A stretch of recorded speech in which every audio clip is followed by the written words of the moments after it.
Hello friends, you've stumbled across a short clip from the Daily Switch 2 podcast, which, believe it or not, is a podcast that is about the Switch 2 with new episodes released daily. What will they think of next? There were a lot of people in my comments saying that they were refusing to buy a Switch 2 because of all of this, and the majority of them sounded sad rather than angry. Most shared that they've been long-term Nintendo fans and supporters, some of them since the days of the NES. I completely understand where they are coming from. Some of the decisions from Nintendo and their responses to criticism have been frankly very upsetting to me as a fan, and despite me really rooting for them to succeed, I really do think that they need to change their attitude if they don't want a repeat of previous generations' disasters. As we covered in part 1, just because a console sells big numbers in its first few weeks of launch does not mean it won't crash and burn in a short while. Like the Dreamcast that tragically took Sega's hardware business down with it after only 18 months or so, despite literally breaking sales records left, right, and center in the beginning.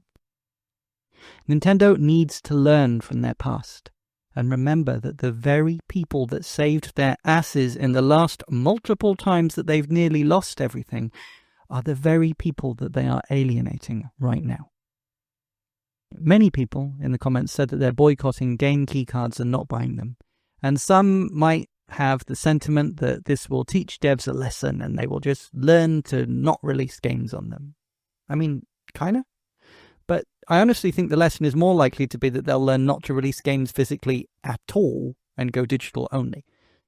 Or perhaps just skip the Switch 2 entirely, which, like previous generations after the NES but before the Switch 1, will end up doing untold damage to the console in the long run.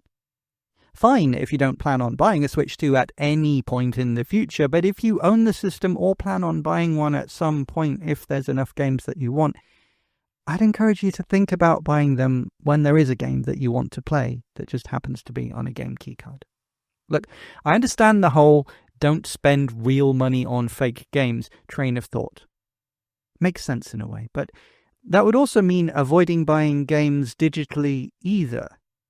So by doing that, you're going to mean that you can't play what will probably be more than 90% of the games released for the system in the future. But if you are going to buy digital games and are just avoiding the keycards themselves, just consider for a second that they cost the same as buying them digitally, but you have a box to display and you can resell them in the future. By buying digitally, the only advantage that I can see is you don't have to insert the cart to play, but you still probably don't want to leave all your games permanently installed, as you'll run out of space pretty quickly. I don't know. I still hate them out of principle because of what they represent happening, but they're far better than digital only, and I understand why most third-party devs seem to feel forced to use them. It is super annoying. I had a handful of commenters who I won't call out here as I don't want anyone to harass them, but they were getting irrationally angry with Nintendo to the point of claiming that they're like the most evil company in the world, and one even saying that he's so disgusted with Nintendo that any developer who even puts their game onto a Nintendo platform should be boycotted and they wouldn't even buy their games on another platform like Steam out of protest. Let's be realistic for a second. None of this is the third-party developers or publishers' fault. All of these decisions by Nintendo, not them. And all of them will have, just like me, been working on their games for many years, excited for the day that they can finally share it with the world, and they want as many people as possible to be able to enjoy them. As developers and publishers, we can't reasonably boycott Nintendo, especially not for those like me that are making games that predominantly appeal to Nintendo's fanbase. But also, evil? I really don't think that quite applies here. Greedy, yes. Short-sighted to the point of actual idiocy, absolutely. But if you boycott people simply selling games on a Nintendo platform because you think the company is evil, you'd better also boycott any publisher selling their games on Amazon, the shelves of any major supermarket or retailer, on the Apple App Store, Google Play, and definitely any hardware even slightly associated with Microsoft or Sony. What does that leave you? The Steam Deck, if using only the Linux Steam OS without Windows. Oh, wait, I just saw that CoffeeZilla video about Steam profiting from getting children hooked on gambling. I promised another user that I'd try not to get political in my videos, and I don't want to, but you can't really go down this boycott route and still support anything that you may have heard of because of the current state of capitalism and the companies that allow you to hear of products in the first place.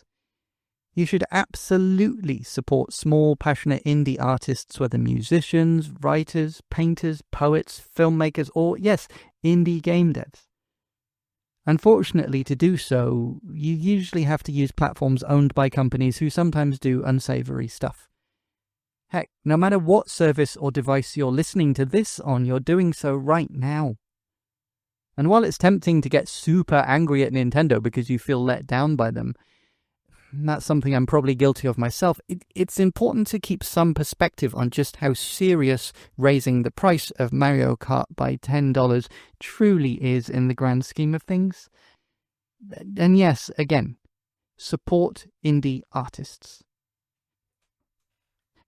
Well, that was funny / sad / informative / stupid, wasn't it? Feel free to mentally redact to make that make sense with the clip that you just heard. I don't know what it was. I'm just recording a bumper. But if you enjoyed the clip, please give it a like. If you'd like to hear more, click subscribe, and you can find all the ways to listen to and support the full daily podcast at linktree/dailyswitch2. That's linktr.ee/dailyswitch2.